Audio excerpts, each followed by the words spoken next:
Hi, it's Martin here. I wanted to talk about strategy in the future. The future is very important because it's where we're going to spend the rest of our lives, but it's yet unwritten.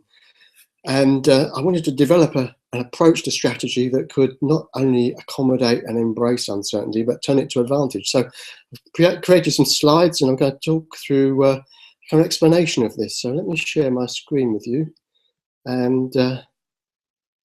let's see how it goes. Okay, brilliant. Hopefully you can see the future on screen, this wonderful pair of tracks that you just have to hop on and chug along into the sunrise. That's the way many strategies see the future, as a nice deterministic plan, simples. But we know that the future is not quite like that. There's at least more than one path, if not many and many. In fact, if you're talking about a rail network, maybe it's better to talk about a network, in fact, of many options and possibilities. Each one of those tracks can, of course, be subject to chance events and environmental changes that can disrupt your journey, especially if you've only got one track into the future. So that pair of tracks is probably the view in the rear view mirror. All it can do really is to tell you how you got to where you were, because you can trace your path back quite straightforward. But looking forward, that's just not possible, because the present is where the tracks end. The future is really unwritten, it's untracked at the moment.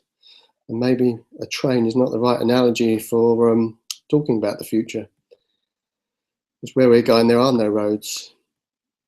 So if the future's so wicked and vaka, volatile, uncertain, complex and ambiguous, and wicked problems are those that are not amenable to simple, we might call rational, analytical, deductionist thinking, but need more holistic types of approaches. What role for strategy in such an uncertain future? Maybe a new approach is needed instead of a pair of train tracks and that kind of analogy. Maybe exploration into the unknown, the mindset of the explorer. So in that, it's a strategy as a preparation rather than as a plan to take advantage of chance events. Louis Pasteur should know, and so many scientists have in fact taken advantage of chance events to discover new things. It's the strategy should be able to not only see options, but generate them and have the mindset, especially the mindset to recognize the possibilities that exist from those options. Again, strategy is exploration and experimentation. It's an adaptation to events as they unfold and activities that you create. Things don't always work, but when they do, well, celebrate them, share them, and innovate on them, and build on them. Strategy, most of all, for a learning culture. I've deliberately said learning culture because culture needs to be learned. It needs to be dynamic. It's not really just one thing. And so if we can't predict the future, we can at least try to invent it by rummaging around in the possibilities and working together to build and innovate on those possibilities. Because culture is so important. It eats strategy for breakfast. A good strategy, if you have a good strategy without culture, can be neutralized by a poor culture or the wrong type of culture. Whereas a good culture or the right type of culture can make even a poor strategy successful. But we must recognize that monoculture is a danger in itself. Diversity matters. It's a kind of basic evolutionary genetic kind of requirement that outliers matter and must network for survival. So yeah, learning culture is about experimentation, remixing things, evolving things. It's about communicating, sharing, collaborating. And thus I couldn't resist the little Lego birds and bees down in the bottom right hand side there. if the future is unwritten, it's got multiple different ways that it could unfold, multiple different directions. Is it wise that we all face the same way?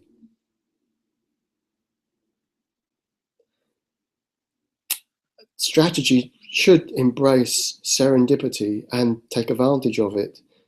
Again, Louis Pasteur obviously knew about this, and chance favours the prepared mind. But Stephen Johnson developed that in his presentations about innovation, and saying that chance favours the connected mind. A major part of learning culture is the sharing and communication of ideas. Strategy, well, you could regard strategy, as many people do, as a means to an end. You define where you want to go and then plan how you're going to get there. But in a sense, you could regard strategy as the beginning of the journey. You describe where you want to start, actually, and it evolves from there. So I wanted to sort of develop strategy as a start, as a beginning, rather than as an end. A big part of this was to try and do strategy in a new form, in the spirit in which it was talking. Instead, if the future is not a single track into the future, and it is in fact more like a network, then strategy should itself not really be a kind of linear plan, especially one of these bookish, huge, detailed planning document. I want you to involve, a community of people in this. I have to thank Dominic Norris, who shared his strategy with me. As you can see, just in the on the right-hand side there, United Learning: A Vision for Technology. Dominic Norris is the IT director for the United Learning group of schools, about 50 schools across the UK, and he developed a new approach to learning. As you'll see in the next slide, that the development of this strategy was itself from a culture of communication.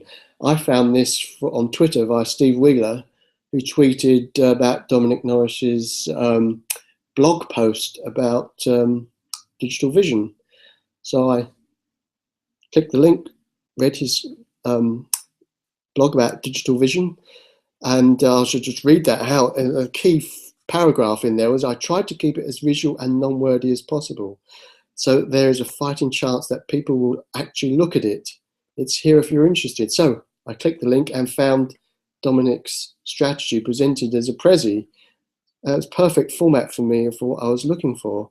So from Dominic's Prezi, visual, multimedia, non-linear type of strategy form, I created the IT strategy for a learning culture. You can see the link down on the bottom left-hand side. You can see the format of it. It doesn't look like a long, traditional strategy document. It's got lots of videos and keywords, and it can be navigated through in any particular way you like. It's online, it's open as well. So this itself can be subject to learning culture. It can be copied, remixed, and mashed up in any way, shape, or form. So hopefully in the next video, I will describe a little bit more about that strategy. Okay, so yeah, thanks for watching, and I shall develop this idea. It is an ongoing kind of idea about strategy. It's not finished yet, and hopefully it itself can evolve. So, okay, goodbye.